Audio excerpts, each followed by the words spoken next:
মোহতারাম প্রিয় ভাই ইকবাল হোসেন মোল্লা উনি এসেছেন, আমরা তাকে স্বাগত জানাচ্ছি। বসেন ইকবাল ভাই। বলছিলাম আদম এবং হাওয়া আলাইহিস সালাম উনারা দুজন জান্নাতে ছিলেন। আল্লাহ তাআলা উনাদেরকে জান্নাতে একটি গাছের দিকে ইশারা করে বলেছিলেন, ফালা তাকরাবা হাযিহিস শাজারা।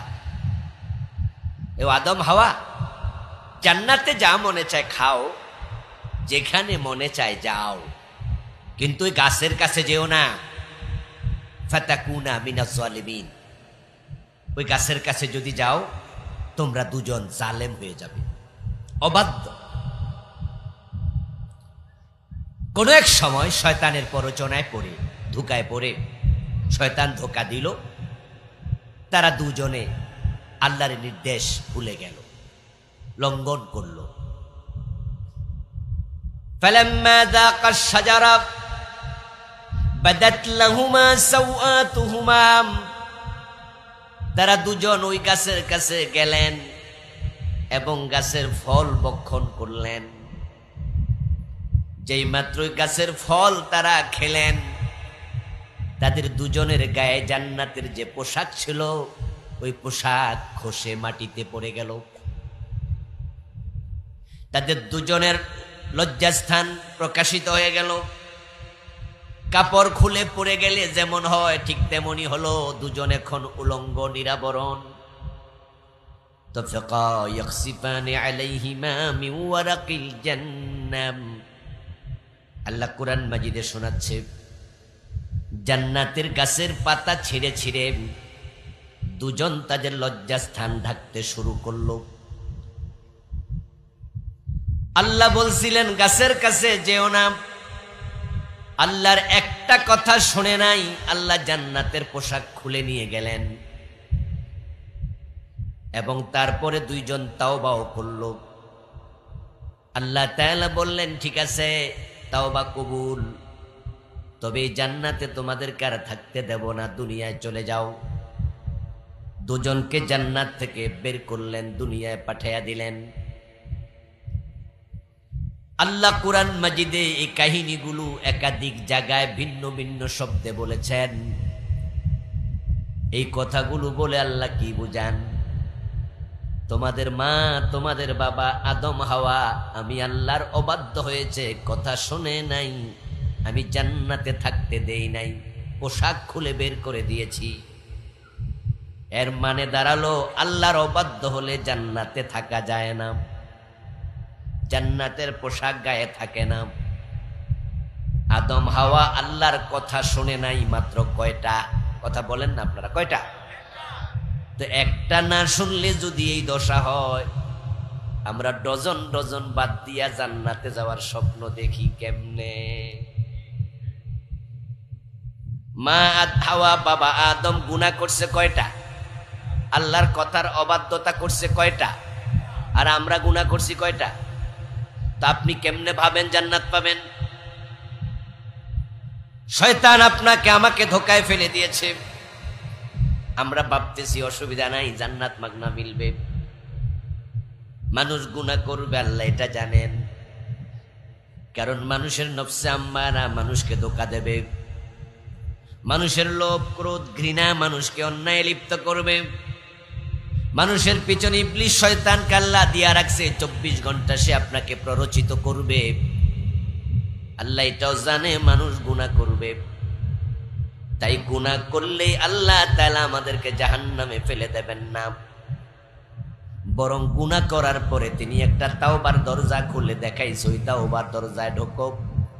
যদি এই তাওবার দরজায় ঢুকতে পারো, আমি আল্লাহ গুনাহ মুক্ত করে তোমাকে জান্নাতে ঢুকাবো। আদম হাওয়া গুনাহ করেছে, একটি গুনাহ করেছে, অবাধ্যতা করেছে। ফাআসা আদামু রাব্বাহু ফাগাওয়া। আল্লাহ বলে আদম তার রবের অবাধ্য হলো, সে পথহারা হয়ে গেল। আদম আল্লাহর কথা শুনলো না, কিন্তু আদম এবং হাওয়া গুনাহ করার পরে সাথে সাথে ক্বালা রব্বানা যালামনা আনফুসানা দুজনেই একসাথে তাওবা করলেন, বললেন আল্লাহ আমরা ভুল করে ফেলেছি, নফসের উপর জুলুম করে ফেলেছি। ওয়া ইল্লাম তাগফির লানা ওয়া তারহামনা লানাকুনান্না মিনাল খাসিরিন, যদি তুমি ক্ষমা না করো, আমাদের উপর দয়া না করো, আমরা ক্ষতিগ্রস্ত হয়ে যাব, আমরা জাহান্নামী হয়ে যাব, আমাদেরকে তুমি ক্ষমা করে দাও। আল্লাহ তাআলা দুইজনকে ক্ষমা করেছেন, তারা দুনিয়া এসেছে, আল্লাহর কথা মেনে জীবন চালাইছে, আল্লাহ দুইজনকে আবার জান্নাতে পাঠাইয়া দিছে। এই কাহিনীগুলো আল্লাহ কোরআনে বলে বুঝাইলেন, গুনাহ তোমরাও করবা, তবে আদমের মতো হাওয়ার মতো তাওবা করার অভ্যাস তৈরি করতে হবে। এখন আমরা তাওবা নাই, দেদারসে গুনাহ করি, অসুবিধা নাই, পরে করবনি তাওবা। চাকরি আছে আর 2 বছর ভালো করে গোশ খাইয়ালো, তারপরে হজে যাইয়া কাবার গিলাপ দইরা আল্লাহর কাছে তাওবা করে। আচ্ছা, আপনি যে আরো গুনাহ কইরা তাওবা করবেন, বসে আছেন, 2 বছর বাঁচবেন, 2 দিন বাঁচবেন, 2 মিনিট বাঁচবেন, এই গ্যারান্টি আপনাকে কে দিল? এটাই শয়তানের কাজ। শয়তান আপনাকে আমাকে বিভিন্ন রকমের লোভ দেখায়, তার মাঝে একটা হলো আরো বাঁচবি, আরো বাঁচবি, বেঁচে থাকার লোভ। অথচ আমাদের জীবনের এক নিঃশ্বাসের কোনো বিশ্বাস নাই। এই জন্য আপনি যদি জান্নাতি হতে চান, আমি জান্নাতি হতে চাই, অতীতের কৃত সকল গুনাহ থেকে আজকে তাওবা করা উচিত, ঠিক কিনা? তাওবা করার পর এবার আপনি আল্লাহর কথা মেনে সামনে আগান। যারা ঈমান আনবে, নেক আমল করবে, তারা জান্নাত পাবে। এই 2টি কাজ আপনি শুরু করুন, ঈমানদার হয়ে যান। এখন ঈমানদার কিভাবে হবেন? ঈমানদার হওয়ার জন্য আল্লাহর দেয়া ক্রাইটেরিয়া আছে, যেটা আমাদের দেশের অধিকাংশ মানুষ জানে না। ঈমান আনার যে ক্রাইটেরিয়া আছে, নিয়ম আছে, এটা জানে না অধিকাংশ মানুষ। আমি জানি না আপনারা কে কে জানেন। নামাজ পড়ার নিয়ম জানেন, রোজা রাখার নিয়ম জানেন, হজ করার নিয়ম জানেন। যে হজে যায়, হজে যাওয়ার আগেই সে তালবিয়া মুখস্থ করে বাড়িতে বইয়া বইয়া। যে মূর্খ লোক হজে যায়, সেও লাব্বাইক আল্লাহুম্মা লাব্বাইক এটা মুখস্থ করে, কারণ সে জানে ইহরাম বাঁধার সময় দোয়াটা পড়তে হয়। একবারে মূর্খ লোক যদি হজে যায়, হজে যাওয়ার আগে সেও কিন্তু বাইতুল মুকাররম যাইয়া সাদা ধুতি কাপড়ের মতো ইহরামের কাপড় কিনে। যে হজে যায় সে কিন্তু হজের মাঠে যেতে হবে আরাফার দিন, আরাফার মাঠে সে বোঝে কাবা শরীফ চারিপাশে ঘোরা লাগে, এটা হাজি বুঝে, হজ করার নিয়ম। মূর্খ হাজিও বোঝে। যে মসজিদে নামাজে যায়, অজু ছাড়া যায় নাকি? হেও বোঝে অজু লাগে, নামাজে খাড়াই আল্লাহু আকবার কোয়া লাগে, নিয়ম বোঝে, কিন্তু ঈমান আনার নিয়ম কি? ঈমান আনার নিয়ম কি? লা ইলাহা ইল্লাল্লাহ পড়লে মুমিন হয়, কইল কেন? কে বলেছে এই কথা? আমাদের দেশের লোকেরা মনে করে যে আমি লা ইলাহা ইল্লাল্লাহ পড়ছি, আমি মুমিন। তো তাহলে কাদিয়ানির দোষ কি? কাদিয়ানি কি লা ইলাহা ইল্লাল্লাহ পড়ে না? আমাদের দেশে কাদিয়ানি নামে একটা সম্প্রদায় আসেনি, জানেননি? কাদিয়ানিরা কি মুমিন না কাফের? তো হেরারা কাফের কোন? হেরা কি লা ইলাহা ইল্লাল্লাহ পড়ে না? পড়ে। মানে ওদের মুয়াজ্জিন যখন আজান দেয়, তখন কানের মাঝে আঙ্গুল ঢুকাইয়ে হেও বলে আশহাদু আল্লা ইলাহা ইল্লাল্লাহ ওয়া আশহাদু আন্না মুহাম্মাদার রাসূলুল্লাহ। হেও তোই কালেমা পড়ে, তো হে কাফের বলেন কেন? কালেমা পড়লে মানুষ আবার কাফের হয় কেন? কারণ আপনারা তো শুনছেন কালেমা পড়লে মুমিন, তো হেও তো কালেমা পড়ে। দুনিয়া যত মুনাফিক আছে, সব মুনাফিকের মাঝে 1 নাম্বার, যার রোল নাম্বার নিকৃষ্ট, তার নাম হলো আব্দুল্লাহ ইবনে উবাই। এই আব্দুল্লাহ ইবনে উবাই কালেমা পড়েছিল নবী মুহাম্মাদের হাতে হাত রেখে। আল্লাহর হাবিব সাল্লাল্লাহু আলাইহি ওয়াসাল্লাম যখন মক্কা থেকে হিজরত করে মদিনায় গেলেন, আউস এবং খাজরাজ গোত্রের লোকেরা দলে দলে কালেমা পড়ে মুসলিম হলো। তখন তাদের সাথে আব্দুল্লাহ ইবনে উবাই সেও কালেমা পড়লো রাসূলের হাতে হাত রেখেই। শুধু কালেমাই পড়ে নাই, রাসূলুল্লাহর পিছনে দাঁড়ায়া নামাজও পড়তো। অথচ আব্দুল্লাহ ইবনে উবাই মুমিন না মুনাফিক? মুনাফিকরা তারা সবগুলো কাফের, মুনাফিকগুলো সব কাফের। এটা কোরআনের আয়াত। আল্লাহ তাআলা বলেন, লা তুসাল্লি আলা আহাদিম মিনহুম মাতা আবাদা ওয়া লা তাকুম আলা কবরিহি ইন্নাহুম কাফারু বিল্লাহ। মুনাফিকরা কাফের, আল্লাহ নিজে বলেন। মুশরিক যারা মূর্তি পূজক তারাও কাফের। কুল ইয়া আইয়ুহাল কাফিরুন লা আ'বুদু মা তা'বুদুন। আব্দুল্লাহ ইবনে উবাই কালেমা পড়লা মুনাফিক কাফের, কাদিয়ানি কালেমা পড়ে কাফের। এখন আপনি কালেমা পড়ে আপনি মোমেন কইল কে? তবে হ্যাঁ, মোমেন হওয়ার জন্য কালেমা পড়তেই হবে, কালেমা পড়া ফরজ। কিন্তু কালেমা পড়ার নিয়মটা আছে, নামাজ পড়লে হবে না, নিয়ম মেনে চলো। মসজিদে ঢুকে তুমি রুকুতে চলে গেলা, তাকবীরে তাহরিমা দিলা না, কেরাতও পড়লা না, সূরাও পড়লা না, ডাইরেক্ট ঢুকে রুকু, নামাজ হয়েছে নাকি? মন মতো পড়লে হবে নাকি? হজের মাসে চলে গেছে, হজের মাসে যাইয়া ৮-৯ তারিখের দিকে আরাফায় যাইয়া তারপরে মক্কা এসে বসে রয়েছে, ৯ তারিখ যায় নাই। লোকজন কয় হাজী সাহেব যাবেন না আরাফার মাঠে? কয় গত পরশু কাম সাইরে আইছি। আরে আজকে না হজের দিন? আজকে ভিড় বেশি, আপনার শাশিরে আনছি তো বুড়া মানুষ, তাই ভাবছি 2 দিন আগে সেরালাই। আমরা জামাইবো 2 দিন আগে আরাফার মাঠে, 4-5 ঘন্টা থাইকা তারপরে মক্কায় আইছি। বলুন তো, হজের 3 দিন আগে আরাফায় গেলে হজ হয়? সিস্টেম। মোমেন হওয়ার জন্য আল্লাহর দেয়া সিস্টেম আছে, ওই সিস্টেম মানুন, তারপরে মোমেন হবেন। কালেমা পড়ার নিয়ম হলো وَمَنْ يَكْفُرْ بِالطَّاغُوتِ وَيُؤْمِنْ بِاللَّهِ فَقَدِ اسْتَمْسَكَ بِالْعُرْوَةِ الْوُثْقَى لَا انفِصَامَ لَهَا। কালেমা পড়ার জন্য আল্লাহর দেয়া সিস্টেম হলো, যে মুমিন হতে চায় সর্বপ্রথম তার কলবকে তাগুত মুক্ত করবে, তাগুতের সাথে কুফরি করবে। তাগুত হলো আল্লাহ বিরোধী শক্তি, তাগুত হলো আল্লাহর দ্বীনের বাহিরে চলার মনোভাব, তাগুত হলো মূর্তি পূজা, তাগুত হলো আল্লাহ দ্রোহিতা। অন্তর থেকে আল্লাহ দ্রোহিতা, আল্লাহর আইন বিরোধী চিন্তা ভাবনা সব সরাও, সরাইয়া তারপর ইউমিন বিল্লাহ, এবার কালেমা পড়ো। যদি তুমি সব চিন্তা বিসর্জন দিয়া মনটাকে আল্লাহমুখী করে কালেমা পড়ো, তাহলে তুমি সে শক্ত রশি ধরলা, যে রশি ছিঁড়বে না। ওই রশি কালেমা তোমাকে টেনে টেনে আল্লাহর জান্নাতে নিয়ে যাবে। কিন্তু কালেমা পড়ার সময় মনে চিন্তা ছিল, যা মন চায় মানমু, যা মন চায় মানমু না। আর সব কি মানা যায় নাকি? যতটুকু পারি মানমু, যতটুকু পারি না মানবো না। তাহলে বোঝা গেল নিজের কলবটাকে আল্লাহর কাছে সঁপে দিতে পারেন নাই। কালেমা পড়াই মুমিন হওয়ার জন্য শর্ত, আগে নিজেকে আল্লাহর কাছে সঁপে দেয়া। আপনাকে ফার্স্টলি এই চিন্তা লালন করতে হবে যে আল্লাহর কোরআনের বিসমিল্লাহর বা থেকে মিনাল জিন্নাতি ওয়ান নাসের সিন পর্যন্ত যা আছে, আল্লাহ যা বলছে আমি এর বাহিরে চলবো না, সব মানতে রাজি আমি। এই চিন্তা লালন করে এবার বলেন আশহাদু আল্লা ইলাহা ইল্লাল্লাহ ওয়া আশহাদু আন্না মুহাম্মাদার রাসূলুল্লাহ, দেন আপনি মুমিন। এখন ঈমান আনবেন এই ক্রাইটেরিয়া যে আমি সব মানব। সব যদি মানতে হয়, আল্লাহর কোরআনের মাঝে আছে নামাজ পড়ো, এবার নামাজ পড়া শুরু করতে হবে। আল্লাহর কোরআনের মাঝে আছে পর্দা করো, পর্দা করা শুরু করতে হবে। আল্লাহর কোরআনের মাঝে আছে চোর ধরে হাত কাটো, ডাকাত ধরে শুলে দাও, জেনা করলে পাথর মারো, অবিবাহিত হলে 100 বেত লাগাও, মদ পান করলে 80 বেত দাও। আলা লাহুল খালকু ওয়াল আমরু, কোরআনের মাঝে আছে সৃষ্টি যার, আইন চলবে শুধু তার।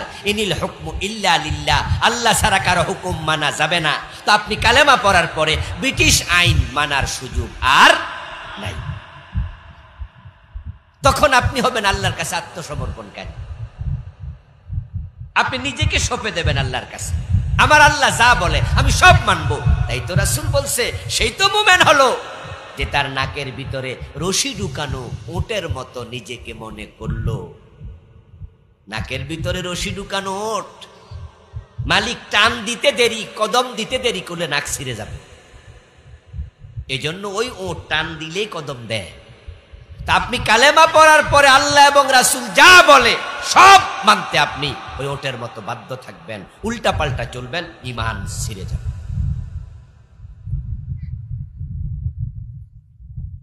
নামাজে দাঁড়ানোর পরও কি নামাজ ভেঙ্গে যায় এমন কিছু কারণ আছে? আছে। রোজা রাখার পরও রোজা ভেঙ্গে যায় এমন কিছু কারণ কি আছে? ঈমান আনার পরে কি ঈমান ভেঙ্গে যায় না? ঈমান ভাঙ্গার কি কারণ নাই?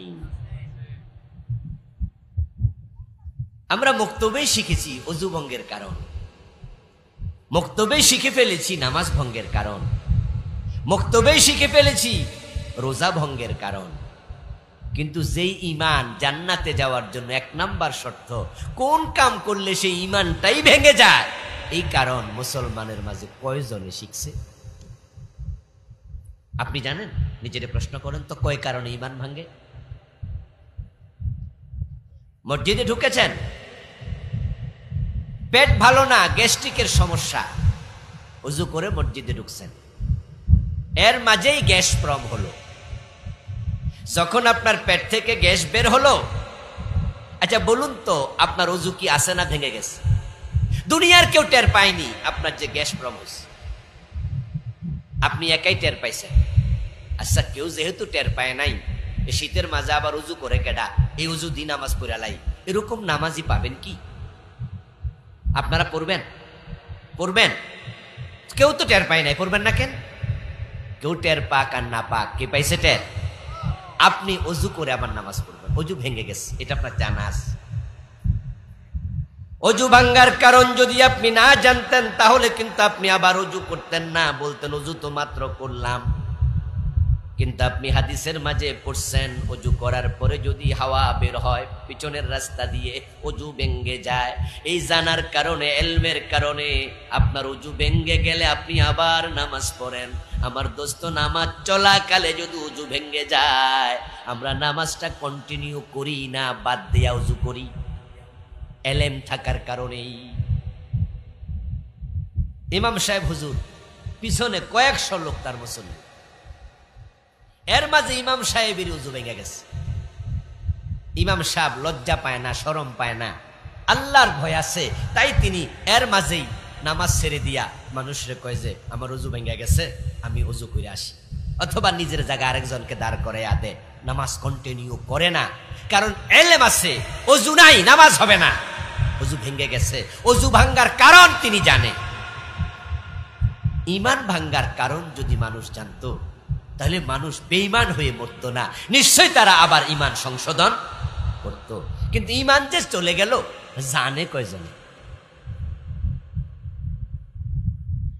এজন্য প্রিয় নবী সাল্লাল্লাহু আলাইহি ওয়াসাল্লাম বলছেন, ইয়াতি আলান নাসি জামানুন ইয়াজতামিউনা ফিল মাসাজিদি লাইসা ফীহিম মুমিনুন। এমন এক জামানা মানুষের কাছে আসতেছে, যে জামানার মানুষগুলো মসজিদে জামাতের সাথে নামাজ পড়বে, একটারও ঈমান থাকবে না। ইমাম সাহেবও বেঈমান, মুয়াজ্জিনও বেঈমান, মুসল্লি সবগুলো বেঈমান। ঈমান ওদের ভেঙে গেছে, ওরা জানেই না। প্রিয় নবীজি আরেকটি হাদিসে বলছেন, তাকুনু বাইনাস সাআতি ফিতানুন কাকিতাইল লাইলিল মুসলিম ইউসবিহু ফিহা আর-রাজুলু মুমিনান ফায়ুমসি কাফিরা। কিয়ামতের আগে অন্ধকার রাতের আধারের মতো চারিদিক থেকে ফিতনা বের হবে। ওই ফিতনার জামানায় মানুষ সকাল বেলায় মুমিন থাকবে, সন্ধ্যা বেলায় কাফের হয়ে যাবে। কেমনে কাফের হবে? ঈমান ভেঙে গেছে। ঈমান ভাঙলে তো কাফেরই হয়। ওযু ভাঙলে বেওযু হয়, রোজা ভাঙলে বেরোজদারি হয়, নামাজ ভাঙলে বেনামাজি হয়। ঈমান ভেঙে গেছে। সকালবেলা মুমিন ছিল, সন্ধ্যাবেলায় কাফের। জামাতে নামাজ পড়ছে, ঈমান একটারও থাকবে না। এই ঈমান ভেঙে যায় 10 কারণে। কয় কারণে? কয় কারণে? কয় কারণে? আপনি বাড়ি যেয়ে লিখবেন 10টা কারণ আপনি পারেন কিনা, বা এখন নিজের জিগান তো 10টা কারণ আপনি পারেন কিনা। যদি আপনি না পারেন তাহলে আপনার যে ঈমান আছে কই লোকেরা, কারণ আপনি তো জানেনই না কারণ কি ঈমান ভাঙ্গার। তো হতে তো পারে সে কারণ ঘটেছে, আপনি জানেন না। যেমন ধরেন একজন মুসল্লি মসজিদে ঢুকছে। ঢোকার পরে তার পাশে একজন সমবয়সী ওরে নামাজ চলাকালে গুতা মারছে, এরকম করে। ফলাফান গুতাগুতি করে না মসজিদে, তো কেউ একজন ধাক্কা দিছে অথবা গায়ে পড়ছে, আর সেই নামাজের মাঝে একবারে জোরে আওয়াজ কইরা কাকা আওয়াজে হাসি দিল। তো হাসি দেওয়ার পরে লগের জন কই নামাজের মাঝে হাসে নাকি বেড়া, বাদ দে। তো এই নামাজ ছেড়ে দিয়ে আবার নিয়ত বানল। ওর নামাজ হয়ে গেল।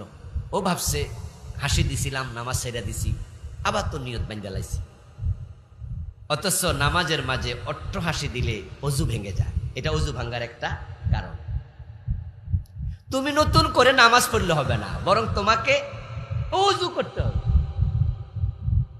তো নামাজের মাঝে অট্ট হাসি দিলে নামাজে অজু ভেঙে যায়, এটা সে জানেই না। এখন সে আবার নামাজ পড়ে পড়লো, অজু তো ভেঙে গেল। আমার প্রিয় ভাই, অজু ভাঙ্গার যে কারণগুলো আছে ওই কারণগুলো না জানলেও তো অজু ভাঙ্গে। যে ব্যক্তি জানে না পিছনের রাস্তা দিয়ে হাওয়া বাইর হইলো অজু ভাঙ্গে, মাসলাটাই জানে না, এমন লোক অজু করে মসজিদে ঢুকছে, হাওয়াও বের হইছে, হে নামাজও পড়া লাইছে। বলুন তো না জানার কারণে নামাজ কি হয়ে গেছে? তো কোন কারণে ইমান ভেঙ্গে যায় আপনি জানেনই না, তাই বুঝি ইমান থাকবে না। বুঝা বিষ খাইলে মানুষ মরে না? মরেনি? ছোটকালে আমরা যখন বাবা কীটনাশক ওষুধ আনছে বোতলে কইরা খেতে দেবে, তো কীটনাশক ওষুধ আইনা টেবিলের মাঝে রাখতো না, কারণ আমরা ছোট ছিলাম। আবার নি হোমিওপ্যাথিক ওষুধ মনে করে খাইয়া লাই, এই জন্য কীটনাশক ওষুধ আইনা এটা একটু উপরে রাখতো, পোলাফান যেন নাগাল না পায়। আচ্ছা, আপনার বাবা বাজার থেকে কীটনাশক ওষুধ আইনা এটা টেবিলের মাঝে রাইখা উজু করতে টয়লেটে ঢুকছে, ওয়াশরুমে ঢুকছে, আর এর মাঝে আপনার ছোট্ট পোলা হে বোঝে নাই, হে এটারে সিরাপ মনে কইরা খাইয়া লাইছে। হে যে জানে না বিষ, তাই বলে না যাই না খাইলে কিচ্ছু হবে না, ঠিক না? কি বলে যাব? আপনি জানেন না কোন কারণে ইমান ভাঙ্গে, অথচ ভেঙে তো গেল। এ নিয়ে আমি বই লিখেছি, আলহামদুলিল্লাহ। আমার লেখা মোট 7টা বই আছে, জীবন ঘনিষ্ঠ বিষয়গুলো নিয়ে আমি লিখেছি। এটার নাম দিছি ইমান, কুফর ও নিফাক। এ বইতে আমি লিখছি ইমান ভাঙ্গার কারণ যে 10টা। সংক্ষেপে আমি বলি, 1 নাম্বার কুফর। কুফর করলে ইমান ভেঙে যাবে। কুফর কি কি আপনি শিখবেন। বাংলাদেশে চলমান 56টা কুফর এখানে লিখছি। কুফর করলে ইমান ভেঙে যায়। 2 নাম্বার শিরিক। শিরিক করলে ইমান ভেঙে যায়। এ নিয়ে আলাদা বই লিখছি। এটার মাঝে লিখছি 29টা শিরিক। বাংলাদেশে যেগুলা মা বোনেরা অ্যাভেলেবেল করে, পুরুষেরাও করে, অথচ যে ব্যক্তি শিরক করে তার জন্য জান্নাত হারাম। যে শিরক করে তার সব আমল একসাথে বাতিল। যে শিরক করে সে ব্যক্তি নিশ্চিত জাহান্নামী, ঈমান শেষ। যে এলাকায় মাজার আছে ওই এলাকায় শিরিক করে না এমন মানুষ খুব কম। কেউ মানত কইরা শিরিক করে, কেউ সেজদা দিয়া শিরিক করে, কেউ মাজারের কাছে ছাইয়া শিরিক করে, কেউ মাজারের নামে কসম করে শিরিক করে। মাজারে মানত করা শিরিক, মাজারের কাছে চাওয়া শিরিক, মাজারে সেজদা দেয়া শিরিক, মাজারের নামে কসম করা শিরিক, সবগুলো শিরিক। যে এলাকায় ভণ্ড পীরের মাজার আছে ওই এলাকায় শিরকের বাজার মিলে যায়। আমার প্রিয় ভাইয়েরা, শিরিক বাংলাদেশে বন্যার পানির মতো ঢুকেছে। ছেলে হয় না, মেয়ে হয় না, 2-4 দিন আল্লাহর কাছে চায়, 2-4 বছর চায়, 2-4 বছর পরে বিরক্ত হইয়া যায়, এমন চাইছি দেয় না। এখন আবার খাজা বাবার কাছে চায়, বাইজিদ বোস্তামি গিয়ে সন্তান চায়, বিভিন্ন মরা পীরের কাছে চাকরি বাকরি টাকা পয়সা পর্যন্ত চায়। অথচ দেয়ার মালিক কে? রিজিকের মালিক কে? সন্তান দেয় কে? তো যেই গুণ আল্লাহর জন্য খাস অন্যকে শামিল করলা কেন? আবার বাংলাদেশের লোকেরা গান বানাইছে, কেউ ফিরে না খালি হাতে খাজা বাবার দরবারে। আল্লাহর ধন রাসূলকে দিয়া, আল্লাহ গেছে খালি হইয়া, গায়েব হইয়া। রাসূলের দন খাজা লইয়া শুইয়া আছে আজমিরে, কেউ ফিরে না খালি হাতে, খাজা তোমার দরবারে। আস্তাগফিরুল্লাহ। শিরক করছে বাংলাদেশের মানুষ এভেলেবেল, জানে না ঈমান চলে যায়। বাড়িতে ঠাকুর আসে, গণক আসে, ওই গণকের কাছে হাত দেখা, ভবিষ্যতের খবর জানতে চায়। পত্র পত্রিকায় দেখবেন, বিভিন্ন পত্রিকা একবারে অর্ধ পৃষ্ঠা ব্যাপী, মাঝে মাঝে সপ্তাহে একবার সেখানে রাশিফল আসে। রাশিফল, কন্যা রাশি, কর্কট রাশি, কুম্ভ রাশি, এই রাশির ফল কি, এই রাশিওয়ালা আগামী সপ্তাহ ভালো যাবে। এই তুলা রাশি আগামী সপ্তাহ তার বিয়ে হলে বিয়েটা সুন্দর হবে। এই জাতীয় ভবিষ্যতের বাণী দেয়।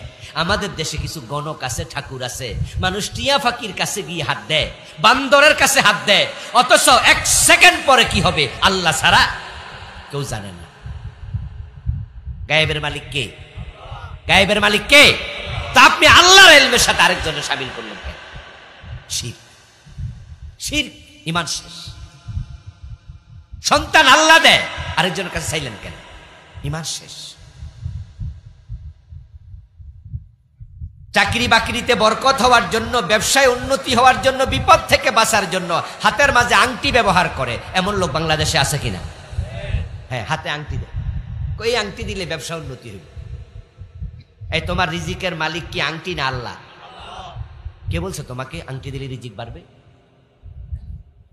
বিপদ থেকে আপনাকে আমাকে বাঁচানোর ক্ষমতা আংটির না আল্লাহ? গলার মাঝে তাগা ঝুলে রাখে। অনেক মা বোন আছে নিজেদের বাচ্চার গলার মাঝে তাগা ঝুলা, করি ঝুলা, খন্তা ঝুলা, লোহা ঝুলা, এগুকে তামিমা। মানে আল্লাহ কা তামিমাতান ফাকাদ আশরাক। তামিমা যারা ঝুলাবে শিরক করবে। কারণ কি? শিরক হবে কেন? শিরকের কারণ আল্লাহ বলছে, ইন ইয়ামসাসকাল্লাহু বিদুররিন ফালা কাশিফা লাহু ইল্লা হু।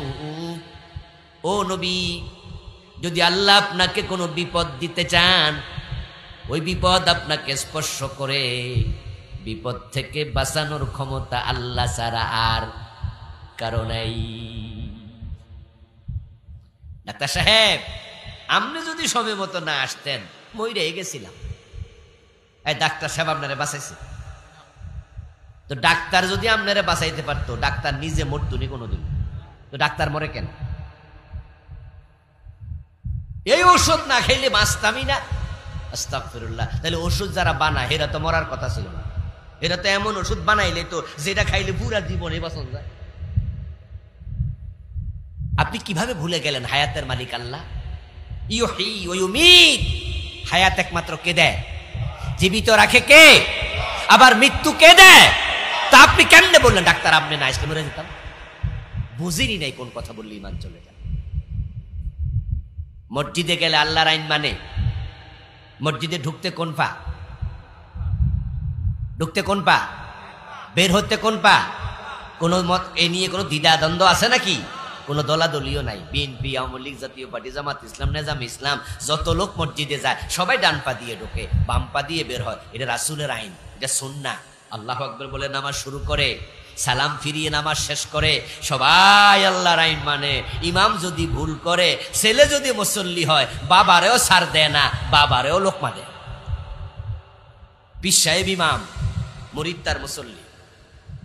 মাগরিবের নামাজ 2 রাকাত পড়া খাড়াই গেছে, অথচ 2 রাকাত পড়া কি খারাবে না তাহিয়াত পড়ার জন্য বসবে? পীর সাহেব হুজুর ভুলে খাড়াই গেছে, পিছনে মুরিদ মুক্তাদি, হুজুরের সাথে সাথে খারাবে না লোকমা দেবে? মাশাআল্লাহ, কথা বলেন, খারাবে লোকমা দেবে। কারণ 2 রাকাত পরে বসা লাগে, রাসূল বসছে, এটা সিস্টেম, রাসূলের আইন, আল্লাহর আইন এটা। বাপেরও ছাড় দেয় না, পীরেরও ছাড় দেয় না। মসজিদে ঢুইকা সবাই আল্লাহর গোলাম। ওরে বাবা রে বাবা, কত আল্লাহর বান্দা, জান্নাতি বান্দা। এই বান্দাটা বাইর হইয়া যখন আদালতে চেয়ারে বৈশা বিচার, একটা বিচারও করে। মসজিদে ঢুইকা আল্লাহর গোলাম হইলা, বাহির হইয়া শয়তানের গোলাম হইয়া গেলা। তুমি না নাকে রশি ঢুকানো ওটের মতো হইলা, মালিক টানে যেদিকে যাইবা তুমি সেদিকে। তো মসজিদে যখন ঢুকেছ তখন আল্লাহর কথার বাহিরে, রাসূলের কথার বাহিরে কিচ্ছু করো নাই। বাবা ইমাম, তারেও ছাড় দেও নাই। পীর ইমাম, তুমি মুরিদ, পীরের দোষ ধরছ, ভুল ধরে লোকমা দিছ। সেই তুমি এমপি হইয়া যখন সংসদে গেছ, আল্লাহর আইনে একটা বিধানও বানাও নাই, ব্রিটিশ আইন বানাইছো। ঘটনা কি? আমার প্রিয় ভাই, কোন ব্যক্তি যদি মসজিদে গিয়ে আল্লাহর সেজদা দেয়, আবার দরবারে যাইয়া পীরের পায়ে সেজদা দেয়, লোকটা ইমানদার থাকবে না, মুশরিক হবে। সেজদার মালিক কে? জোরে বলুন কে? সেজদা দেব শুধু কাকে? পীরের পায়ে সেজদা দিলে ইমান থাকবে না, চলে যাবে। কারণ শুধুমাত্র ইবাদত হবে কার? ওয়াকাদা রাব্বুকা আল্লা তা'বুদু ইল্লা ইয়্যা। আল্লাহ তাআলা ফয়সালা দিলেন, আল্লাহ ছাড়া কারো ইবাদত করা যাবে না। এজন্য যদি কোনো ব্যক্তি মসজিদে আল্লাহর সেজদা দেয়, আবার দরবারে যায় পীরের পায়ে সেজদা দেয়, সে আল্লাহর ইবাদতের সাথে অন্যকে শামিল করলো, তাই মুশরিক হয়ে গেল।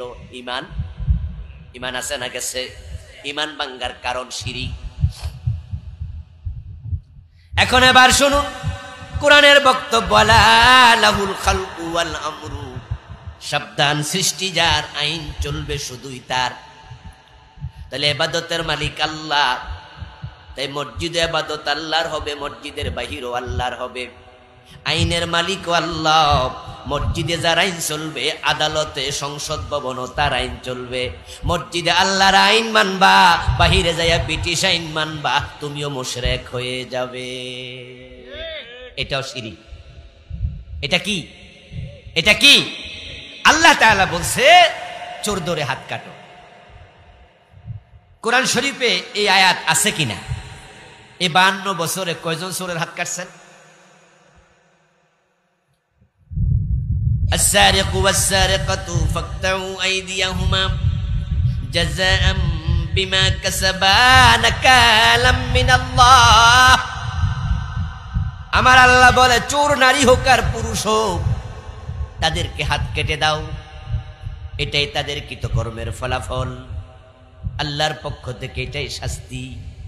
এখন 52টা বছর চলে গেল, মসজিদে যাইয়া ইমাম ভুল করলে ইমামরে লোকমা দেও, ডান পা দিয়া ঢোকো, বাম পা দিয়া বের হও। মাগরিবের নামাজ 3 রাকাত পরে সালাম ফিরাও। যদি 2 রাকাত পরে ইমাম ভুলে সালাম ফিরাইয়া দেয়, একটা মুসল্লিও ফিরাবে না, সবাই লোকমা দেবে। হুজুর, মাগরিবের ফরজ 3 রাকাত, আপনি 2 রাকাত পড়লেন, আর 1 রাকাত কই? লোকমা দিয়া বুঝাইয়া দিল, আপনারে মানি না, আপনি রাসূলের সিস্টেমের বাহিরে যাইতে পারবেন না, আপনি আবার খাড়াইয়া যান আর 1 রাকাত পড়েন। সেই আপনি 52 বছরে চোর ধরে হাত কাটো, আল্লাহর এই আইনটা মোটেও মানলেন না। এটা যে অন্যায়, না মানা যে গুনাহ, এই চিন্তাটাও মাথায় নাই। ওই জায়গায় ব্রিটিশের আইন ঢুকাইছ। 2 জনের আইন মানার কারণে দোস্ত তুমিও মুশরিক হয়ে গেছ। এবার বলুন তো, এই জাতীয় শিরকে লিপ্ত বাংলাদেশের কত % মানুষ? পীরের পায়ে সেজদা দেয় না সবাই, আলহামদুলিল্লাহ, এই ক্ষেত্রে আমরা ঠিক আছি। কিছু লোক দেয়। মাজারে যাইয়া আমরা ছেলে মেয়ে চাই না সবাই, কিছু লোক চায়। কিন্তু আল্লাহর আইন এবং ব্রিটিশ আইন, এই দুইটার মাঝে পেছ লাগাইয়া দিছে এই সংখ্যার লোক মসজিদের ভিতরেও আছে, নামাজিদের মাঝেও তো 80-90%। তো ওই বেটা ভণ্ড পীরের পায়ে সেজদা দিয়া মুশরিক হইলে ব্রিটিশ আইন মাইনা তুমি কি মুশরিক হও নাই? এই ভাই বোনেরা, দিনী ভাইয়েরা, দিনী বোনেরা, আজকের মাহফিলে পুরুষের চেয়ে নারীর সংখ্যা বেশি। আল্লাহর আইন মানার ক্ষেত্রে পুরুষের জন্য আল্লাহর বিধান যেমন ফরজ, নারীদের জন্য ফরজ। আল্লাহর আইন মানার ক্ষেত্রে সবাই সমান। এখন আল্লাহর আইন মানার ক্ষেত্রে আপনি মুশরিক হলেন কেমনে? আরে ভাই, যদি কেউ বিষ খাইয়া মরতে চায়, দোকানে বিষের যত বোতল আছে সব খাওয়া লাগবে নাকি? 1 বোতল খাইলে শেষ, 1 বোতল খাইলেও শেষ। তা আমি লিখছি শিরিক 29টা, 29টাই করা লাগবে না, একটা করলে শেষ। একটা করলে ইমান যায়। এত বড় একটা বেলুন, যেটার মাঝে গ্যাস দিয়া ফুলাইতে সময় লাগছে আধা ঘন্টা, এখন ওই বেলুনটা যদি আপনি গ্যাস মুক্ত করতে চান, গ্যাস বের করে দিতে চান, তাহলে কি 10টা 20টা ছিদ্র করা লাগে? ছিদ্র একটা করলে যে কথা, 10টা করলে এক কথা। এদিকে তাকান আমার প্রিয় ভাই। এখন শিরিক 29টা, আমি 4-5টা কইলাম, কুফর বলেছি 56টা, আমি একটাও বলি নাই। লম্বা সময় কথা বলবো না, এজন্য বইগুলো স্টেজে আছে, যাওয়ার সময় কিনে নিয়ে যাবেন, অল্প অল্প দাম। আমিও তো কিনে আনি, আমার তো লাইব্রেরি নাই, তাই ফ্রি দিতাম। আপনার ইমান আপনি বাঁচাইতে চাইলে 29টা শিরিক থেকে আপনি বাঁচবেন। আপনার ইমান বাঁচাইতে চাইলে 56টা কুফর থেকে আপনি বাঁচবেন। আপনাকে বাঁচতে হবে। 10 কারণে ইমান ভাঙে। 3 নাম্বার নিফাক। কিছু নিফাক আছে যেগুলো আমলি, ইমান ভাঙে না। যেমন মিছা কথা কওয়া, এটা নিফাকের আলামত। ওয়াদা করে ওয়াদা ভঙ্গ করা মুনাফিকের আলামত। আমানত রাখলে আমানত খেয়ানত করা মুনাফিকের আলামত। ঝগড়া করলে গালিগালাজ করা মুনাফিকের আলামত। কিন্তু এইগুলোর কারণে ইমান ভাঙে না। তবে কিছু আলামত আছে যেগুলো কলবে থাকলে ইমান থাকবে না। মুনাফিকের আলামত আমি এই বইতে লিখছি 28টা। বাংলাদেশের আলেম ওলামারাও ওয়াজ করে 4টা। পাবলিক তো জানে, হুজুররা যা কয় তা। ইযা ওয়াদা আখলাফা, ইযা হাদ্দাসা কাযাবা, ওয়া ইযা তুমিনা খানা, ওয়া ইযা খাসামা ফাজার। কিন্তু কিছু নেফাক আছে যেগুলো আরো বাহিরে রইল। 24টা, আমি 4টা কইলাম, যেগুলো অন্তরে ঢুকলে ইমান শেষ। যেমন একটা হলো জিহাদের কথা শুনলে চেহারা কালো করা, এটা হলো অন্তরের নেফাক। আরেকটা হলো আল্লাহর আইনের কথা শুনলে মুখ ফিরাইয়া নেয়া, এটা অন্তরের নেফাক। এই 2 মামলার আসামি মুনাফিক বাংলাদেশে সবচেয়ে বেশি। ওয়াইদা কিলা লাহুম তাআলাউ ইলা মা আনজালাল্লাহু ওয়া ইলার রাসূল রাআইতাল মুনাফিকিনা ইয়াসুদ্দুনা কাসুদুদা। ডাইরেক্ট মুনাফিক বলে চাল্লাপ, ও নবী, আপনার উম্মতের মাঝে এমন কিছু লোক আছে, যখন আপনি তাদেরকে বলবেন আসো আল্লাহর কোরআনের দিকে, আসো রাসূলের হাদিসের দিকে, ইদা কিলা লাহুম, যখন তাদেরকে বলা হবে তাআলাও আসো, ইলামা আনজালাল্লাহ, আল্লাহ যা নাজিল করেছে সে কোরআনের দিকে আসো, ওয়া ইলার রাসূল, আসো রাসূলের হাদিসের দিকে। কেন আসবা? অন্য আয়াতে বলেন লিয়াহকুমা বাইনাহুম, এ কোরআন এবং হাদিস দিয়ে আমরা দেশ চালাতে চাই, সমাজ চালাতে চাই, পরিবার চালাতে চাই, আদালত চালাতে চাই, হুকুম দিতে চাই। রাআইতাল মুনাফিকিনা ইয়াসুদ্দুনা আনকা সুদুদা, যখন দেশ চালানোর দিকে ডাকবেন, সমাজ চালানোর দিকে ডাকবেন, তখন একদল লোক দেখবেন যারা মুনাফিক, তারা বলবে এত ঝামেলায় আমি নাই। এই ভাই, কোরআন তেলাওয়াত ছাড়া নামাজ হয়? এই নামাজ হয়? এই নামাজের মাঝে কোরআন পড়তে হবে। কার কার দ্বিমত আছে? কোন দ্বিমত নাই। তো কোরআনের আইন ছাড়া দেশ চলে? তো কোরআনের আইন ছাড়া 52 বছর চলছে কেমনে আপনি দ্বিমত না করলে? আচ্ছা, মসজিদে আপনারা হুজুর রাখছেন, হুজুর যদি মসজিদে ঢুইকা কোরআন শরীফ না পইরা আল্লাহু আকবার কইয়া ইন্নামাল আমালু বিন্নিয়াত ওয়া ইন্নামা লিকুল্লি মা নাওয়া, এরকম হাদিস পড়লো, ইন্নামা লিকুল্লি ইমরিইম মা নাওয়া, ফামান কানাত হিজরাতুহু ইলাল্লাহি ওয়া রাসূলিহি ফাহিজরাতুহু ইলাল্লাহি ওয়া রাসূলিহি ওয়া মান কানাত হিজরাতুহু ইলা দুনিয়া ইউসিবুহা আও ইলা ইমরাতিন ইয়ানকিহুহা ফাহিজরাতুহু ইলা মা হাজারা ইলাইহি। আল্লাহু আকবার, সামি আল্লাহু লিমান হামিদা। পিছন দিয়া যারা একটু আলেম ওলামা আছে তারা কইব কিরে কোরআনের জায়গায় হাদিস ঢুকাইয়া দিল হুজুরে, কিরে হাদিস পড়লো আজকে নামাজে। যারা অশিক্ষিত তারা তো বোঝে না, হেরা আরবি হইলে মনে করে আরবি সবই কোরআন শরীফ। আচ্ছা, হেরা বুঝলো না, কিন্তু আলেমরা তো বুঝলো যে বেটা ইন্নামাল আমালু বিন্নিয়াতে যে বুখারী শরীফের হাদিস ঢুকাই দিল আজকে নামাজের ভিতরে। তো সালাম ফিরানোর পরে হুজুরে আবার কইল, হুজুর আপনি যে কোরআন শরীফ না পড়ে হাদিস পড়লেন, ঘটনা কি? হুজুর কইল পড়ছি, একটা পড়লেই চলে। এবার যারা মূর্খ মুসল্লি হেরা করবো কি হুজুর কি কইলেন, কোরআন শরীফ পড়ে না হুজুরে, হেরা এবার হুন্না লাইছে, এরা তো আরো বিরে কোরআন শরীফ মনে করছিল। যখন এবার আলেম কইছেন ওরাও হুন্না লাইছে, হুন্না কয় কি কোরআন শরীফ পড়ে নাই গা, কয় যে না, এর নামাজ তো শেষ করে দিলে হুজুর, কোরআন শরীফ না পড়লে কি নামাজ হয়? দেখেন 100 জন মুসল্লি একসাথে বলবে এই নামাজ আবার পড়ো, ওইব না তো। কোরআন ছাড়া 52 বছর দেশ চললো, এখানে কইতে পারেন না কোরআন ছাড়া দেশ চলবো না? না, আল্লাহর আইনের কথা শুনলে কত নামাজি আছে এরা রাজনীতির গন্ধ খোঁজে, ঠিক না? কই না না রাজনীতি মাজনীতি আমরা করি না, আমরা এগুলো। আল্লাহ কয় তুই মুনাফেক, তুই মুনাফেক, তুই মুনাফেক। আল্লাহর আইনের কথা বললে তোমার মুখ ফিরাইতে মন চায়। রাআইতাল মুনাফিকিনা ইয়াসুদ্দুনা আনকা সুদুরা, হুজুর মুনাফিক।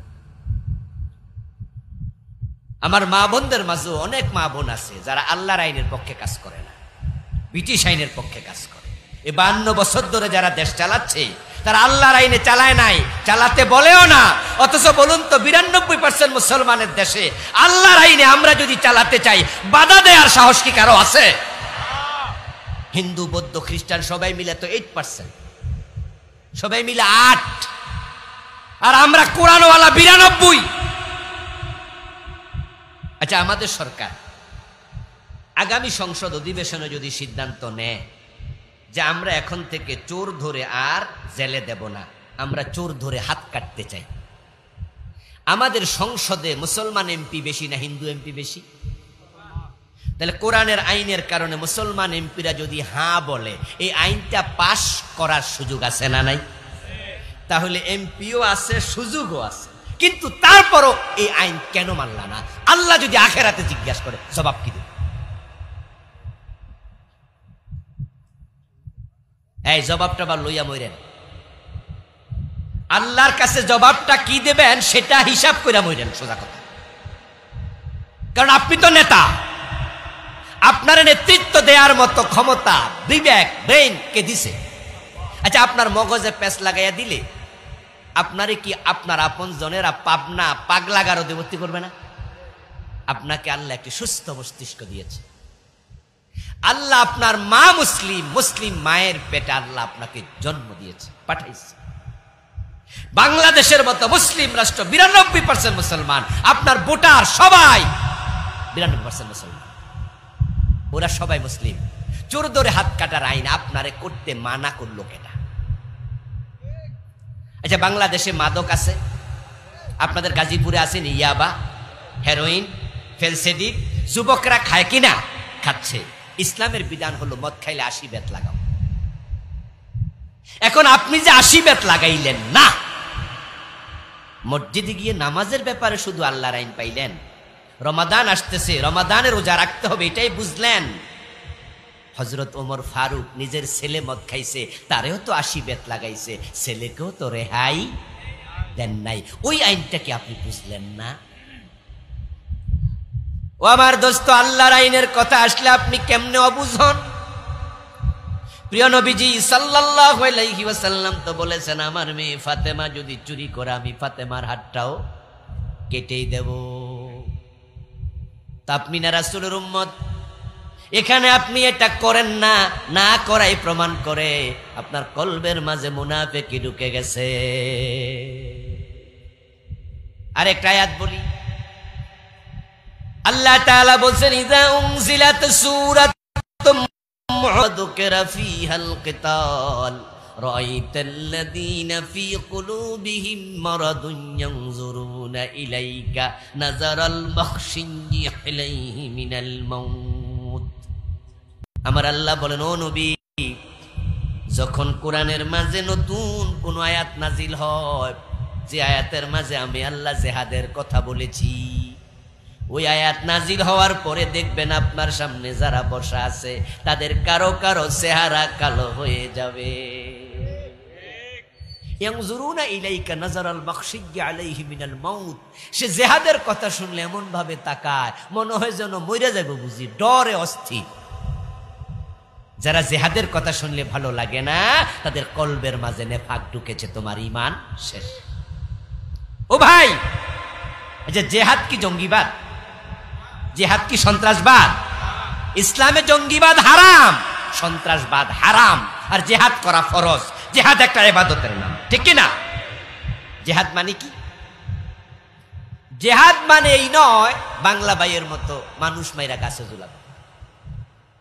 জেহাদ মানে এই নয় 500 জায়গায় শায়ক আব্দুর রহমান সাহেবের মতো বোমা ফুটাইবেন। এগুলো জেহাদের ভুল ব্যাখ্যা। জেহাদ মানে আদালতে বোমা মেরে বিচারক হত্যা। জেহাদ মানে সিনেমা হলে বোমা মেরে সাধারণ নাগরিক হত্যা করা নয়।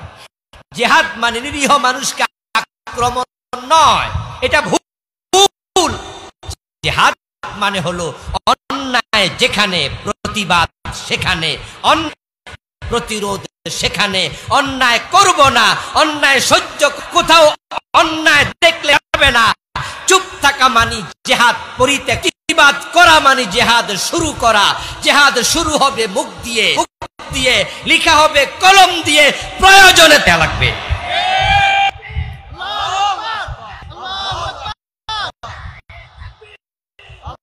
আমার মুসলমানরা এক সময় এমনই ছিল, এক হাতে কোরআন ছিল আর এক হাতে তলোয়ার ছিল। পৃথিবীর যেখানে ওরা গেছে অন্যায় করে নাই, কাউকে অন্যায় করতেও দেয় নাই। তা'মুরুনা বিল মারুফ ওয়া তানহাউনা আনিল মুনকার, সৎ কাজের আদেশ করো, অসৎ কাজের প্রতিবাদ করো। মুসলমান যেখানে ছিল বিজয়, ইজ্জত, সম্মান তাদের পদ চুমু দিয়েছিল। অন্যায়কারীরা মুসলমানদের দেখলে পালাইয়া যাইত। যখন গুরু গোবিন্দ নাসির উদ্দিনের ছেলেকে গরু জবাই করার কারণে জবাই করে ফেলছিল সিলেটে, হযরত শাহজালাল কি ওই গুরু গোবিন্দের অন্যায়টা দেখে মসজিদের কোনায় ঢুকে আল্লাহর কাছে দোয়া করছিল, আল্লাহ আমনে গুরু গোবিন্দরে মাইরালান, নাকি তলোয়ার হাতে নিছিল? এটা ইসলাম। অন্যায় দেখলে তলোয়ার হাতে নিতে হয়, লাঠি হাতে নিতে হয়, ক্ষমতা দেখাতে হয় না। আমি এলাকার এমপি, আমি এলাকার মন্ত্রী, আমি এলাকার চেয়ারম্যান, আমার এলাকায় সুদ চলবে না, গোশ চলবে না, মদ চলবে না, জেনা চলবে না, গান চলবে না, আমি তো আছি। তখন বুঝে যাবে তুমি মুমিন। কথা কি বোঝেন? আপনি এই বাড়ির হত্যাকর্তা, লিডার। আপনার বাড়িতে আপনার স্বাস্থ্য ভাই চাচা মরে গেছে 10 বছর আগে, স্বাস্থ্য বোনের জমিটা দেয় না। স্বাস্থ্য বোন গরিব জামাইয়ের ঘরে আছে, তার ছেলে বিদেশ যাবে, আইসা বাইরে কয় ভাই আমি তো আব্বার জমিনে পামু, তুমিও তো পাইবা, তুমি যদি 1 টাকা পাও আমি তো আধা টাকা, ঠিক কিনা, আটা না পামু, তো আমারটা আমারে দেও। আর ভাই চোখ বড় কইরা কয় এই কিসের জমি দিবি, যা দেবো না। বোনকে ঠকায়, জমি দেয় না, এমন জালেম ভাই বাংলাদেশে আসেনি? গাজীপুর এলাকায় নাই? এ গাছা থানা আজকের মাহফিলেও 2-1 জন আছেন, বোনরে ঠকাইছে, দেন না। আচ্ছা আপনার বোন যখন জমি পাইল না, স্বাস্থ্য বোন, তখন বড় ভাই বাড়ি, আপনি বাড়ির লিডার, আপনি এলাকার মেম্বার, তা আপনার কাছে গেছে চেয়ারম্যান, আপনি যাই আপনার বললো যে বড় ভাই দেখছি না আমার ভাই আমার জমি দেয় না, আপনি একটু বিচার করে দেন। আপনি যদি তখন বলতেন যে ঠিক আছে চল, কেন দেবে না, প্রয়োজন আমি আমার মেম্বারদেরকে ডাকবো, এলাকার আরো নেতাদেরকে ডাকবো, অন্য যুবকদেরকে ডাকবো, একজন বোনের উপর জুলুম এটা সহ্য করা যায় না, তাহলে কিন্তু জালেম ভাইরা সোজা হয়ে যেত, ঠিক না? 10 জনে ধরলে 1 জন সোজা হয়ে যায়। কিন্তু সমস্যা কথা জানেননি? সমস্যা হইলো তখন ওই মেম্বার সাহেব, চেয়ারম্যান সাহেব মনে মনে ভাবে যে বেডারে যদি ধরি আগামীবার তো আমারে ভোট দিব না। আর বেড়ি তো আমার এলাকার ভোটার না, বেড়ি তো বিয়া দিছে পাশের ইউনিয়ন আরেক এরা, তো যথাই স্বাস্থ্য ভাইয়ের লোক ঝগড়া কইরা ভোটার হারাই এলা। তখন এবার সে আস্তে কইরা বইলা দেয়, যার বোন মায়ের ফেটের বাইয়ে যদি জমি না দেয় আমি কি করতাম। আর অমুকে সিনেমা হল দিছে, পাবলিক আইসা কয় হুজুর চলেন তো, এই ভাই চলেন তো, এই সিনেমা হলটা আমাদের এলাকায় নতুন করে দিচ্ছে, আমরা একটু ডিসি সাহেবরে বলি, টিউনু সাহেবরে বলি, এটা যেন না হয়। তখন আমনে মনে মনে কন এত ঝামেলা যায় লাভ কি, আমি তো আর সিনেমা দেখি না। অমুক জায়গায় গাঁজার আসর বসে, চলেন তো আমরা বাধা দেই, আপনি কোন যেন আমি আমার ফোলা, আমরা তো গাঁজা খাই না, মানুষে খাইলে কি হয়েছে। এই জাতীয় চিন্তার কারণে সমাজে অন্যায় প্রসার হয়ে গেছে। ইসলাম বলেছে জেহাদ, অন্যায়ের প্রতিবাদ। আমার বন্ধু, নিফাক যাদের ঢোকে তারা এগুলো করে না। 3টা বললাম, আরো আছে 7টা, এই বই থেকে পাবেন ইনশাআল্লাহ। এখন নেক আমল কি? ঈমান বাঁচাও 1 নাম্বার, দ্বিতীয় হলো নেক আমল। ও আমিলুস সালিহাত, জান্নাতে যাওয়ার 2টি শর্ত। কয়টা বলছিলাম মনে আছে তো? 1 নাম্বার ঈমান, 2 নাম্বার নেক আমল। এখন নেক আমলটা কি? নেক আমল হলো মা আতাকুমুর রাসূলু ফাখুযুহু ওয়া মা নাহাকুম আনহু ফান্তাহু। রাসূল যা করতে বলেছেন করো, যা ছাড়তে বলেছেন ছাড়ো। আচ্ছা, রাসূল কি সুদ খাইতে কইছে নাকি সুদ ছাড়তে কইছে? আল্লাহ কি সুদের পক্ষে না বিপক্ষে? অথচ 5 ওয়াক্ত নামাজ পড়ে সুদে টাকা লাগায় এমন লোক বাংলাদেশে অনেক। 5 ওয়াক্ত নামাজ পড়ে ঘোষ না দিলে ফাইলে সিগনেচার করে না এমন লোক অনেক। নিজে নামাজি, মেয়েটা বেপরদায় চলে। হাজী সাহেবের মেয়ে ওড়না ছাড়া বোরকা ছাড়া স্কুলে যায়, কলেজে যায়। নামাজি আপনি, আপনার বউ বেপরদায় চলে, এমন অনেক নামাজি সমাজে আছে। আপনি হবেন দায়ুস। দায়ুস। قال النبي صلى الله عليه وسلم الديوس لا يدخل الجنة। দায়ুস জান্নাতে যাবে না, দায়ুস জান্নাতে যাবে না। আমার আলোচনা শুরুটাই হয়েছিল জান্নাত নিয়ে, ঠিক না? আমরা জান্নাতে যেতে চাই। এখন জান্নাতে যেতে চাইলে তোমার নেক আমল, ওই নেক আমল মানে কি? আমার রাসূল যা বলেছে করো, যা ছাড়তে বলেছে ছাড়ো। রাসূল বলে দায়ুস জান্নাতে যাবে না। কিলা ইয়া রাসূলুল্লাহি ওয়া মাদ দায়ুস। রাসূলুল্লাহকে প্রশ্ন করা হলো, প্রিয় নবী দায়ুস কে? আমার রাসূল জবাব দেন, আল্লাযী লা ইউবালি মান ইয়াদখুলু ফি আহলিহি। দায়ুস হলো সেই পুরুষ মানুষ। দায়ুস মহিলা মানুষ না। বাংলাদেশে মহিলাদেরকে দায়ুস কইয়া গালি দেয়, এটা ভুল গালি। দায়ুস নারীবাচক শব্দই না, দায়ুস শব্দটাই হলো পুরুষবাচক। আর দায়ুসু লা ইয়াদখুলু, রাসূল লা তাদখুলু বলেন নাই। দায়ুস হলো সেই পুরুষ যে পুরুষের অধীনস্থ নারীর কাছে কে আসে কে যায় সে বেপরোয়া। আপনার মেয়েটা কার সাথে মিশলো বাবা হিসাবে খোঁজ নেন না। আপনি বড় ভাই, আপনার ছোট বোন কার সাথে গল্প করলো মিশলো খোঁজ নেন না। আপনি স্বামী, আপনার স্ত্রী কার সাথে আড্ডা দেয় খোঁজ নেন না। চাচতো ভাই, খালতো ভাই, মামতো ভাই, ফারার ফোলা পান এমন ইয়াংদের সাথে ঘুরে গল্প করে প্রেম করে বেড়ায়। বাবা শোনার পরও মেয়েরে বাধা দেয় না, এমন বাবা আছে না নাই? এ বাবাটা হলো দায়ুস। অধীনস্থ ছোট বোন বেপরদায় চলে, বোরকা সিলায়া দেয় না বড় ভাই, সে হলো ভাই হিসাবে দায়ুস। নিজের বউটা বেপরদায় চলে, স্বামী বাধা দেয় না, স্ত্রীকে পর্দা করতে বাধ্য করে না, স্বামীটা হলো দায়ুস।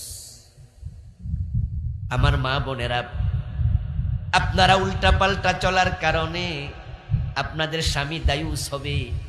আপনার উল্টা পাল্টা চলার কারণে আমার বোন, আপনার বাবা দায়ুস হবে। আপনার বেপরদা চলার কারণে আপনার ভাই দায়ুস হবে। আপনার মতো নারীর কারণে আপনার বাবা, ভাই, স্বামী জাহান্নামী হবে। আর নারীরা নিজেরাও হবে অধিকাংশ জাহান্নামী। কারণ যেই নারী বেপরদায় চলে সে জাহান্নামে একা যাবে না, এলাকার শত শত যুবকরাও জাহান্নামে নেবে। কারণ যত যুবক ওই বেপরদা নারীর দিকে তাকাইছে, সওয়াব হবে না গুনাহ হবে? সওয়াব হবে না গুনাহ হবে? আরে কি পরিমাণ গুনাহ! এই হাদিস পড়লে ভয় পাই, আজকে উঠি আল্লাহর কাছে ক্ষমা চাই। قال النبي صلى الله عليه وسلم من نظر الى محاسن امراه اجنبيه انشهوا صب في عينيه لانك يوم القيامه। প্রিয় নবীজি বলছেন, যে পুরুষ কোন সুন্দরী নারীর দিকে, বেগানা নারীর দিকে লোলুপ দৃষ্টিতে তাকাবে, নাজায়েজ দৃষ্টিতে তাকাবে, ওই দুই চোখের মাঝে হাসরের দিন আল্লাহ সীসা গলাইয়া দেবে। এখন যে মেয়েটা চুল ছাইরা চললো, যে মেয়েটা লিপস্টিক দিয়া বের হলো সেজে গুজে, ওই মেয়ের দিকে পরপুরুষের চোখ পড়বে আর তার দুই চোখে আল্লাহ সীসা গলাইয়া দেবে। আপনি কি ভাবলেন আপনি ছাড় পাবেন? না, পুরুষ যদি 100 জন তাকায় তাদের ইন্ডিভিজুয়ালি আলাদা একটা করে গুনাহ হবে, 100টা আলাদা। আর যে নারীর দিকে তাকালো তার একাই হবে 100টা কবিরা গুনাহ। নারীদের জান্নাতে যাওয়া খুব সহজ, অথচ নারীরা জাহান্নামী হবে সবচেয়ে বেশি। হাদিস দুইটা বিপরীত। প্রিয় নবীজি বলছেন, আল মারআতু ইযা সাল্লাত খামসাহা ওয়া সামাত শাহরাহা ওয়া আহসানাত ফারজাহা ওয়া তাআত বালাহা ফালতাদখুল মিন আইয়াবওয়াবিল জান্নাতি শাআত। আল্লাহর হাবিব বলেন, নারীদের জান্নাতে যাওয়া খুব সহজ। শোনো, কোন নারী যদি 5 ওয়াক্ত নামাজ পড়ে, রমাদানে রোজা রাখে, নিজের ইজ্জতের হেফাজত করে, পর্দা করে চলে, স্বামীর আনুগত্য করে, এই 4টা কাজ করলে আল্লাহ জান্নাতের দরজা সবগুলো খুলে বলবেন যে কোনো দরজা দিয়ে মনে চায় তুমি জান্নাতে ঢুকে যাও। জান্নাতে যাওয়া মেয়েদের জন্য সোজা। 5 ওয়াক্ত নামাজ ঠিকঠাক মতো করতে হবে, পর্দা করতে হবে, রোজা রাখতে হবে, স্বামীর আনুগত্য করতে হবে। দ্যাটস এনাফ, এটাই কাফি। জান্নাত কত সোজা। কারণ পুরুষরা পরিবার চালাইতে গিয়া ব্যবসা, লেনদেন, চাকরি, এটা সেটা করতে যাইয়া তারা কেউ খায়, কেউ জুলুম করে, কেউ চুরি করে, কেউ ডাকাতি করে, কত অন্যায়, ঠিক কিনা? পরিবার নিয়ে টেনশন কম, তাই তাদের এই গুনাহগুলো এমনি। আমাদের যাদের চাকরি করে না, ব্যবসা করে না, যে সংসার নিয়ে ওদের কোনো মাথা ব্যথা আছে?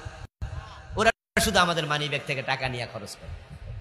ওরা বুঝি যে আমার পরিবারের জন্যই তো করে, আমি কামাচ্ছি, আলহামদুলিল্লাহ, আল্লাহ আমার রাসূল তার পরিবারকে খাওয়াইছে, আমিও খাওয়াই, এটা সাদাকা, ঠিক কিনা? এটাও কি সাদাকা?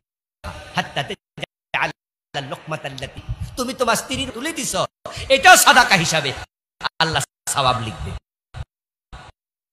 আমার মানি ব্যাগ থেকে টাকা নিয়ে খরচ করে, ও তো আর গোশত খাওয়া লাগে না, সুদও খাওয়া লাগে না, চুরিও করা লাগে না, ও জন্য কজাল দেয়া লাগে না, ফাঁকিবাজি করা লাগে না, ও তো পয়সা গ্যাস করলে জান্নাত। আমি মেয়ের নামে উকি দিয়ে দেখেছি নামাজের ক্ষেত্রে দারুণ গাফেল। অধিকাংশ নারী নামাজ পড়ে না, সেটা কিন্তু বলিনি, গাফেল বলেছি। জোহর পরে আসরের টাইমে, আসর পরে মাগরিবের টাইমে, মাগরিব পরে এশার টাইমে, আর এশা পরে 10:30, 11টা, 12টা। কারণ তারা ব্যস্ত, দুপুর বেলা রান্না বান্না নিয়ে ব্যস্ত। পুরুষ মানুষ কিন্তু মসজিদে 1:15 জামাত পড়ে ফেলে, 1:30টায় পড়ে ফেলে নাকি? কিন্তু আপনার ঘরের মহিলা কি 1:30টায় নামাজ পড়ে, জোহরের নামাজ? দেখবেন যে কাম কাজ করতে করতে, ভাত রানতে রানতে 2:30, 3টা, 3:30 বাজে। অথচ সেরা নামাজ কি দেরির নামাজ না আগের নামাজ? কোন নামাজ শ্রেষ্ঠ? ফি আউয়ালি ওয়াক্তিহা, প্রথম ওয়াক্তের নামাজ। আসরের নামাজ আবার পড়তে পড়তে সূর্য লাল করে লাগে। মাগরিবের সময় মুরগি, হাঁস, গরু, ছাগল গড়ে আনতে আনতে আনতে আবার এলাকা কালো হয়ে যায়। এই জন্য নারীদের নামাজের ব্যাপারে সতর্ক করছি, বোন, আপনি নামাজ পড়বেন প্রথম ওয়াক্তে। স্বামীর সংসার আপনাকে জান্নাত দেবে না, জান্নাত দেবে আপনার নামাজ, আপনার আল্লাহর আনুগত্য। এই যে নামাজের ব্যাপারে বোনরা সাবধান হবেন। কাজকে বলো আমার নামাজ আছে, নামাজকে বলো না কাজ আছে। রমাদানে রোজা রাখবেন, মা বোনেরা রোজা রাখতে গিয়ে আলহামদুলিল্লাহ সতর্ক আছে, এ বিষয়ে মেয়েরা এগিয়ে আছে। কিন্তু আবার যে 7টা 10টা রোজা ভাঙ্গা পড়ে হায়েজ হলে ওই রোজাগুলো অনেকে পূর্ণ করতে আলসেমি করে। বিশেষ করে ইয়াং মেয়েরা পড়তে চায়, ওই রোজা কাজাই করতে চায় না। অথচ মেয়েদের যখন থেকে হায়েজ হবে, সে বালেগ হয়ে যায়, তখন থেকে তার নামাজ পড়াও ফরজ, রোজা রাখাও ফরজ। সে ক্লাস 6-এ পড়লো, 7-এ পড়লো, ছোট মনে করা যাবে না। কারণ যেহেতু সে বালেগা, মা বাবার সাবধান থাকা লাগবে, মেয়ে যেন নামাজে গাফলতি না করে, রোজায় না করে। মেয়েরা জাহান্নামে যাবে যেই কারণে সবচেয়ে বেশি, সেটা হলো বেপর্দা। বাংলাদেশে বেপর্দা মেয়ের তো অভাব নাই। আরে ওর বোরকা ভৈরাও বেপরদা থাকে, বোরকা পরার পরেও পিছন দিয়া রশি বাঁধে। এই আজকের মাহফিলও 2-4 জন আছে যে বোরকা পরছে কিন্তু মাজার মাঝে একটা পিছন দিয়া রশি লাগাইছে, রশি লাগাই এটা টাইট কইরা বাঁধে। তো বাইন্দা বোরকা পরা যখন হাঁটে, কোনো পুরুষ যদি তার পিছনে থাকে তখন তার দেহের সাইজ সুস্পষ্ট দেখা যায়। রাসূল বলছে কাসিয়াতুন আরিয়াতুন মাইলাতুন মুমিলাতুন লা ইয়াদখুলুল জান্নাহ ওয়ালা ইয়াজিদনা রিহাহা। কিছু নারী আছে কাপড় পরে উলঙ্গ থাকবে, ওই নারীরা তাদের দিকে পুরুষকে আকৃষ্ট করবে, তারা পর পুরুষের প্রতি নজর দিয়ে আকৃষ্ট হবে, তারা জান্নাতে ঢুকবে না, জান্নাতের সুঘ্রাণও পাবে না। এই জন্য বোরকা পড়তে হবে ঢিলে ঢালা। মা বোরকা পরে, যুবতী মেয়ে বোরকা পরে না, এমন ঘটনা বাংলাদেশে অ্যাভেলেবেল। মায়ের বয়স 50, যুবতী মেয়ের বয়স 18, পর পুরুষ কোনটার দিকে তাকানোর সম্ভাবনা বেশি? মায়ের দিকে না। মা যদি বোরকা কমও পড়তো, মা যদি চেহারা খুলেও রাখতো, যদিও আমরা বলবো না খুলে রাখেন, ঢেকেই রাখেন, কিন্তু আপনার দিকে পর পুরুষ এত তাকাতো না। বয়স তো আপনার 50, আপনার মেয়েটা 18, ওইটার দিকে তাকাবে বেশি, তো ঢাকনা তো তাকে বেশি দেয়া দরকার, ঠিক না? অথচ মা দাদি পর্যন্ত, বুড়া দাদি, হে বোরকা পরে বয়স 80 আর 18 বছরের নাতনিরে বোরকা ছাড়া চলছে সাথে নিয়ে। এটা সীমালঙ্ঘন। স্বামীদের আনুগত্য করবেন, জান্নাত সহজে মিলবে। প্রিয় ভাইয়েরা, আমরা হারাম খাবো না, নামাজ কাজা করব না, রমাদানের রোজা ধরবো, শরীয়তের বিধান মানবো, ঈমান আমলকে সঙ্গে নিয়ে মরতে চাই। যে কথাগুলো বললাম, আল্লাহ তাআলা আমার মা বোনদেরকে, আমাদের পুরুষরা যারা শুনলেন, আমাদের সকলকে আমল করার তৌফিক দান করুন, আমিন। বই আমার মোট 7টা আছে, আখিরাতের উপর একটা আছে, পরিবারের উপর একটা আছে।